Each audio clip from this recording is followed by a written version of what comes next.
ನಮಸ್ಕಾರ ಸ್ನೇಹಿತರೆ. ಇವತ್ತು ಧ್ಯಾನ ಅಥವಾ ಮೆಡಿಟೇಷನ್ ಎಂದರೆ ನಮಗೆ ನೆನಪಿಗೆ ಬರುವುದು ಒಬ್ಬ ವ್ಯಕ್ತಿ ಕಣ್ಮುಚ್ಚಿ ಶಾಂತವಾಗಿ ಕುಳಿತಿರುವುದು. ಆದರೆ ನಿಮಗೆ ಗೊತ್ತೇ, ಕೇವಲ 10 ನಿಮಿಷ ಕಣ್ಮುಚ್ಚಿ ಕುಳಿತು ಉಳಿದ 23 ಗಂಟೆಗಳ ಕಾಲ ಒತ್ತಡ ಮತ್ತು ಗೊಂದಲದಲ್ಲಿ ಬದುಕುವುದಕ್ಕೆ ಬುದ್ಧ ಎಂದಿಗೂ ಧ್ಯಾನ ಎನ್ನಲಿಲ್ಲ. ಬುದ್ಧ ಕಲಿಸಿದ ಅಸಲಿ ತಂತ್ರ ನಿಮ್ಮ ಜೀವನದ ಪ್ರತಿಯೊಂದು ಕ್ಷಣವನ್ನು ಒಂದು ವಿಭಿನ್ನ ಆಯಾಮಕ್ಕೆ ಕೊಂಡೊಯ್ಯುತ್ತದೆ.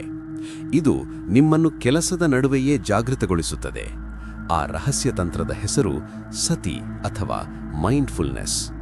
ಅದನ್ನು ದೈನಂದಿನ ಬದುಕಿನಲ್ಲಿ ಅಳವಡಿಸುವುದು ಹೇಗೆ? ಈ ವಿಡಿಯೋ ನೋಡಿ.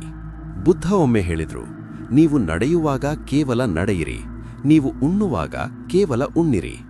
ಇದು ಕೇಳಲು ಸರಳ ಎನಿಸಬಹುದು, ಆದರೆ ಇದರ ಶಕ್ತಿ ಅಗಾಧ. ನಮ್ಮ ಮನಸ್ಸು ಯಾವಾಗಲೂ ಭೂತಕಾಲದ ಶೋಕದಲ್ಲಿ ಅಥವಾ ಭವಿಷ್ಯತ್ತಿನ ಆತಂಕದಲ್ಲಿರುತ್ತದೆ. ಬುದ್ಧ ಕಲಿಸಿದ ತಂತ್ರದ ಮೊದಲ ಹಂತವೇ ಉಸಿರಾಟದ ಅರಿವು. ನೀವು ಬಸ್ಸಿನಲ್ಲಿರಲಿ, ಆಫೀಸು ಕೆಲಸದಲ್ಲಿರಲಿ ಅಥವಾ ಅಡುಗೆ ಮಾಡುತ್ತಿರಲಿ, ಒಂದು ಕ್ಷಣ ನಿಮ್ಮ ಗಮನವನ್ನು ನಿಮ್ಮ ಉಸಿರಾಟದ ಮೇಲೆ ತನ್ನಿ. ಉಸಿರು ಒಳಗೆ ಹೋಗುತ್ತಿದೆ, ಹೊರಗೆ ಬರುತ್ತಿದೆ ಎಂಬ ಅರಿವು ನಿಮಗಿರಲಿ. ನಿಮ್ಮ ದೇಹ ಮಾಡುವ ಪ್ರತಿಯೊಂದು ಚಲನೆಯನ್ನು ನೀವು ಗಮನಿಸಬೇಕು. ನೀವು ನೀರು ಕುಡಿಯುವಾಗ ಆ ನೀರು ಗಂಟಲಲ್ಲಿ ಇಳಿಯುವ ಸ್ಪರ್ಶವನ್ನು ಗಮನಿಸಿ. ನೀವು ನೆಲದ ಮೇಲೆ ನಡೆಯುವಾಗ ನಿಮ್ಮ ಪಾದಗಳು ನೆಲಕ್ಕೆ ತಾಕುವ ಅನುಭವವನ್ನು ಗಮನಿಸಿ. ಇದೇ ನಿಜವಾದ ಧ್ಯಾನ. ಸ್ನೇಹಿತರೆ, ಈ ತಂತ್ರವು ನಿಮ್ಮನ್ನು ಹೇಗೆ ಬದಲಾಯಿಸುತ್ತದೆ ಗೊತ್ತೇ? ನೀವು ಕೆಲಸ ಮಾಡುತ್ತಿರುವಾಗ ನಿಮ್ಮ ಗಮನ ಬೇರೆಡೆ ಹೋದ ತಕ್ಷಣ ಮತ್ತೆ ಅದನ್ನು ವರ್ತಮಾನಕ್ಕೆ ತನ್ನಿ. ನೀವು ಯಾರನ್ನಾದರೂ ಬೈಯಲು ಹೋದಾಗ ಅಥವಾ ಕೋಪಗೊಂಡಾಗ ಆ ಕೋಪ ನಿಮ್ಮ ದೇಹದಲ್ಲಿ ಎಂತಹ ಸಂಚಲನ ಉಂಟು ಮಾಡುತ್ತಿದೆ ಎಂದು ಸುಮ್ಮನೆ ಗಮನಿಸಿ. ಯಾವಾಗ ನೀವು ನಿಮ್ಮ ಭಾವನೆಗಳನ್ನು ಒಬ್ಬ ಸಾಕ್ಷಿಯಾಗಿ ಗಮನಿಸಲು ಶುರು ಮಾಡುತ್ತೀರೋ, ಆಗಲೇ ನಿಮ್ಮ ಜೀವನಕ್ಕೆ ಹೊಸ ಆಯಾಮ ಸಿಗುತ್ತದೆ. ನೀವು ಮಾಡುವ ಕೆಲಸದಲ್ಲಿ ಏಕಾಗ್ರತೆ ಹೆಚ್ಚಾಗುತ್ತದೆ, ಒತ್ತಡ ಮಾಯವಾಗುತ್ತದೆ.